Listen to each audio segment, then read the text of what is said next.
Halo para calon pengantin, ketemu lagi dengan saya Tony di David Entertainment Podcast, channel YouTube yang akan membahas info-info penting seputar pernikahan. Dan hari ini kita kedatangan tamu, seorang MC dari David Entertainment, Tommy GP. Halo.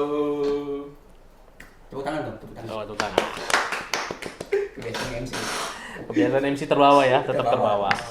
Oke, bicara soal MC. Iya. Boleh nggak aku tahu? Sejak kapan udah mulai bergelut di bidang MC? Oke. Awal mula gue bisa jadi MC ya berarti kurang Iya. lebih ya. Jadi awal mulanya gue itu bisa terjun ke dunia MC tahun 2015. Tepatnya tuh di bulan Oktober 2015. Dan itu pun terjadi karena ketidaksengajaan. Oh, ketidaksengajaan. Maksudnya apa tuh? Jadi gini, sebenarnya calon mempelainya itu sudah pilih MC. Oke. Tapi MC tersebut berhalangan karena sakit. Jadi akhirnya dari perusahaan memutus gue untuk terjun ke dunia MC, untuk menjadi MC pengganti, lebih tepatnya seperti itu. Kenapa mesti gua? Karena pada saat tanggal tersebut itu tanggal rame dan MC lain tuh pada full book. Jadi nggak ada sama sekali MC yang available pada tanggal segitu. Jadi mau nggak mau akhirnya gue yang turun. Tapi ini nggak ada basic, artinya dasar sebagai seorang pembawa acara. Sebenarnya kalau dibilang basic sih ada ya, misalnya dari organisasi gue juga memang biasanya sering ngomong di depan umum gitu. Tapi kan pasti beda dong, karena organisasi dan dibayar secara profesional. Kalau MC kan kita pasti dibayar secara profesional kan, pressure-nya pasti lebih gede pada saat jadi MC itu. Jadi pada saat MC yang gue pikirkan adalah bagaimana caranya supaya perusahaan gue tuh nggak kena komplain sih sebenarnya, karena kan notabene gue tuh MC pengganti gitu kan. Jadi takutnya ekspektasinya pengantin tuh jauh di bawah, maksudnya ketinggian, lebih tepatnya ketinggian. Maksudnya begitu ngeliat gue, wah ternyata gue cuma MC pengganti gitu. Jadi supaya nggak dikomplain dulu lah, intinya kayak gitu. Lalu pada saat sebagai MC pengganti, gimana respon pengantin? Nah, jadi perlu tahu nih responnya gimana. Karena kan pasti dia udah tahu Iya benar-benar. MC yang dia booking untuk hari itu membawa acara pernikahannya dia adalah si A misalnya. Terus tiba-tiba ternyata yang datang adalah B. seorang Tommy. Iya. Gimana? Dan itu sebenarnya juga pengantin kayaknya nggak tahu ya kalau gue MC, maksudnya baru juga kan mungkinnya pada saat itu ya. Cuman bersyukurnya sih pengantinnya juga orangnya baik, dan dia sangat kooperatif sekali. Jadi memang di company kita kan pada saat MC-nya berhalangan kita bakal menginformasikan kepada mempelai kan. Dan begitu menginformasikan, mempelai sangat kooperatif sekali. Tanggapannya juga, oh ya udah kalau misalnya memang nggak bisa gitu, sakit mau gimana gitu kan. Akhirnya sudah kita cari alternatifnya, akhirnya kita nemuin solusinya, ya udah kita kasih 2 MC pengganti. Saya gitu, dari 1 jadinya 2 MC pada saat hari H. Oke, jadi waktu pertama kali mencoba sebagai MC pengganti ada rekannya ya? Ada rekannya, iya. Jadi nggak buat terjun sendiri gitu loh. Jadi masih agak bisa dibagi lah tekanannya ke partner gua. Tapi tetap rasa Tapi nervous tetap masih selalu ada tuh ya? naik ke atas panggung langsung katakan kita dilihat di depan dilihat di banyak orang juga kan, gitu.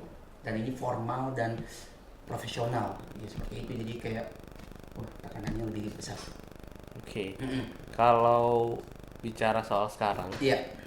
udah tahu dong Iya. info-info penting yang terjadi nih soal COVID. Menurut seorang Tommy, dampaknya buat kamu sebagai MC apa sih? Dampak ya. Ya. Dampaknya tuh sangat berasa ya, maksudnya dalam artinya gini loh. Kita kan MC itu kan kerjanya berkaitan dengan orang banyak ya, Iya. berkumpul gitu, maksudnya ada di suatu perkumpulan yang banyak. Sedangkan COVID ini kan pemerintah melarang untuk ada kegiatan-kegiatan yang melibatkan orang banyak kan, Berkumpul ya masa tentunya. ya. Jadi kalau ditanya dampaknya ya sangat berasa sekali sih buat gue sebagai MC. Jadi nggak bisa beraktivitas, nggak bisa ketemu banyak orang ya, nggak bisa berkecimpung di dunia MC lagi untuk sementara waktu, karena kan nggak boleh ada perkumpulan banyak orang. Sedangkan wedding itu kan pasti ngundangnya banyak orang kan, seperti itu sih. Lalu seberapa banyak pengantin yang melakukan reschedule jadwal mereka?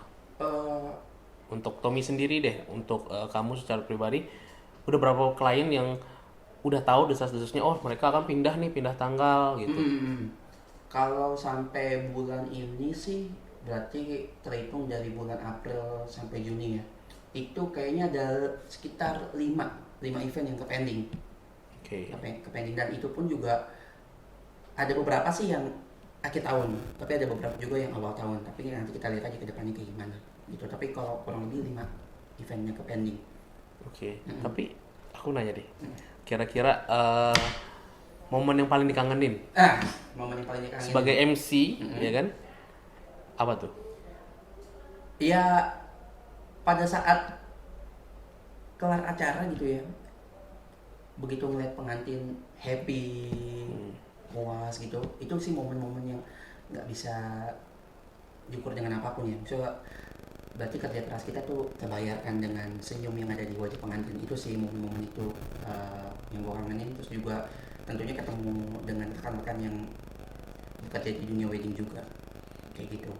Berarti ada rasa puas ya? Ada rasa puas gitu, karena membawakan suatu acara itu, apalagi berhasil ya, maksudnya terus animonya juga enak, itu kayak wow, feeling good banget, rasanya lega gitu kalau misalnya udah kelar dan pengantin oke, puas. Nah, sekarang kan masuk era new normal. Iya. Orang-orang pada bilang new normal wedding. Kalau menurut Tommy, Iya. kira-kira apa nih yang akan ya dilakukan lah, prosedur seperti apa yang kira-kira ada di bayangan Tommy itu seperti apa? Yang pasti sih kita bakal mengikuti standarnya apa yang sudah ditetapkan oleh pemerintah ya. Apa sih ada panduannya tuh new normal di pernikahan sekarang gitu kan. Pasti kita ikuti standar itu. Cuman kalau ditanya pribadi sebagai MC apa, yang pasti pertama kita akan menjaga kesehatan diri kita sendiri dulu terlebih dahulu. Kalau kita sehat, kita juga bawain acaranya juga fun kan, lebih prima, dengan kondisi yang lebih prima.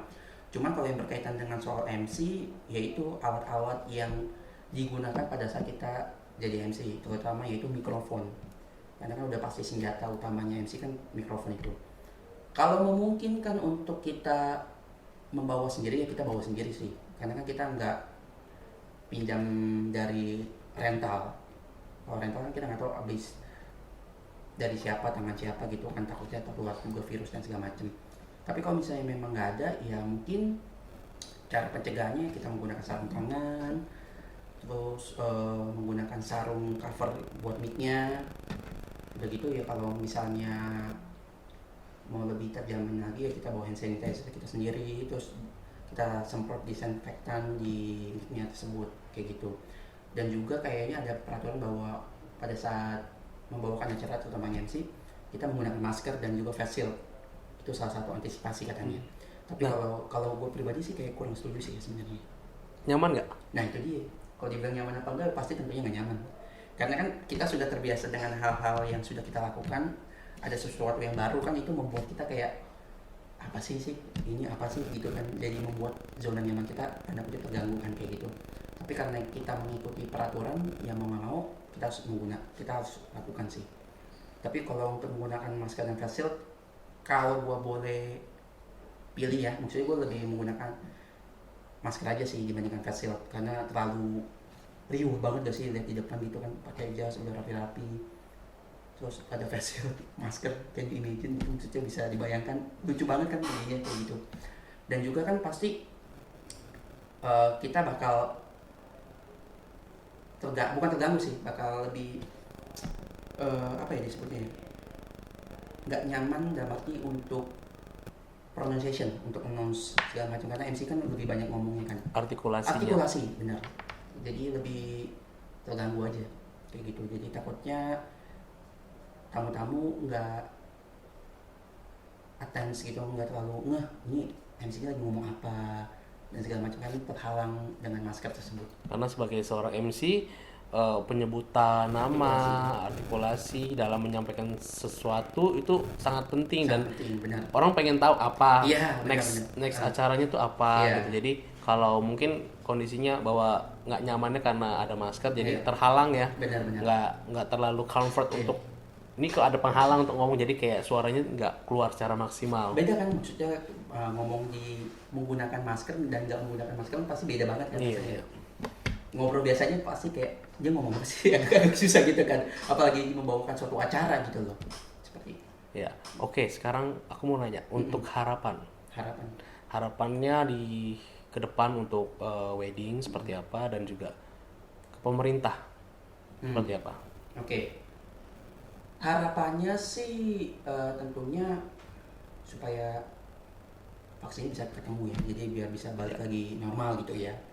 Tapi untuk jangka pendeknya ya semoga acara wedding yang ada nanti dan bisa berlangsung itu boleh berjalan dengan aman, nyaman dan juga lancar sampai akhirnya sih, tanpa ada gangguan, tanpa adanya timbul kasus gara-gara pernikahan gitu.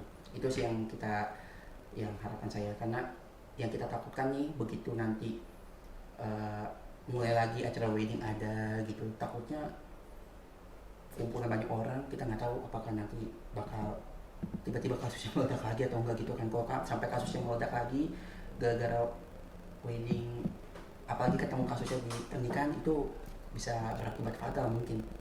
Itu kan bisa malah wedding ada nanti bakal bisa ditunda-tunda semua atau bahkan tidak diperbolehkan sama sekali. Itu sih Untuk jangka waktu ya. untuk jangka waktu yang belum tentu bisa ditentukan kan. Iya gitu sih ya, semoga berjalan lancar dulu aja semua. Nah, boleh dong minta mungkin sedikit pesan-pesan buat para calon pengantin atau supportnya deh. Support ya. Iya.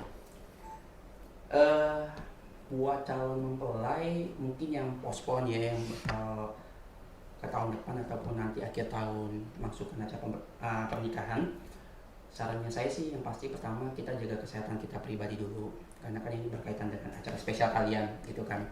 Jaga kesehatan yang mulai dari jaga pikiran, maksudnya ya udah nggak usah terlalu waduh nanti gimana wedding new normal nih, gimana Terlalu khawatir gitu.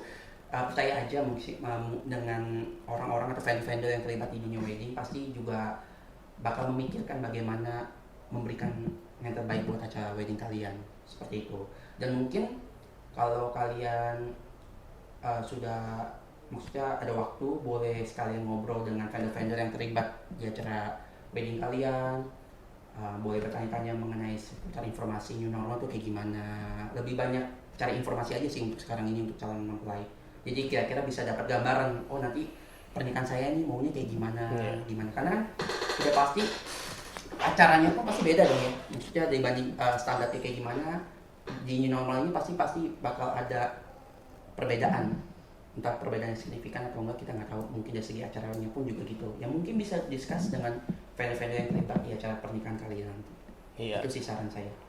Kita sih semua optimis pasti. Iya, optimis. Untuk kedepannya wedding tetap pasti bisa berjalan, walaupun harus tetap menerapkan protokol-protokol kesehatan yang ada.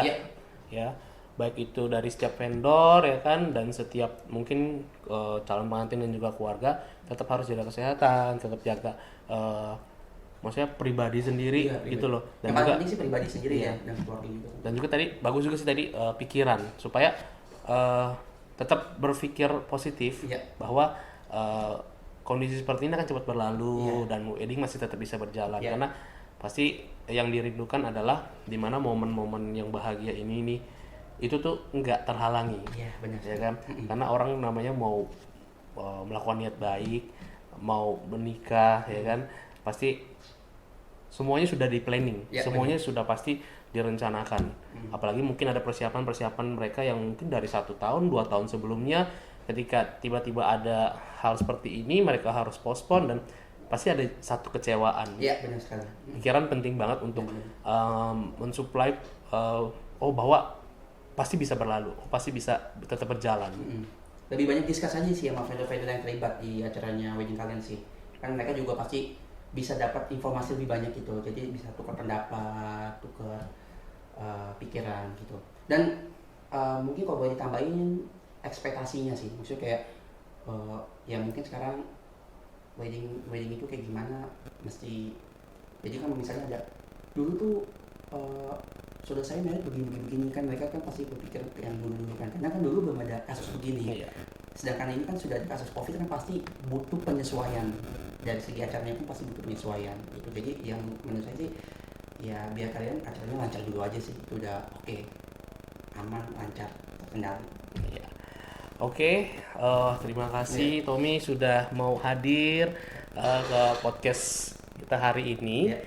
Dan untuk setiap para calon pengantin, jangan lupa untuk like, share, komen jika ada pertanyaan, dan subscribe, dan juga nyalakan lonceng notifikasi supaya kalian tahu info-info terpenting mengenai pernikahan. Terima kasih Tommy, sampai Sama-sama. jumpa hari ini. Dadah. Bye-bye. Aku kedatangan tamu yaitu Kak Andre dan Kak Wanda. Selain reschedule tanggal wedding, nah ada dampak lain gak sih yang mungkin kalian alamin dari segi keluarganya atau mungkin pekerjaan kalian? Sampai masuk berita, jadi salah satu kawinan itu setelah menghadiri kawinan mereka, waktu pas mereka liburan ke honeymoon di Maldives, ternyata 144 orang kalau nggak salah dari kawinan mereka tuh positif COVID. Menurut kalian lah, aku belum tahu nih. Cuman boleh nggak tahu efektif gak sih menurut kalian kira-kira kalau protokol-protokol kesehatan ini?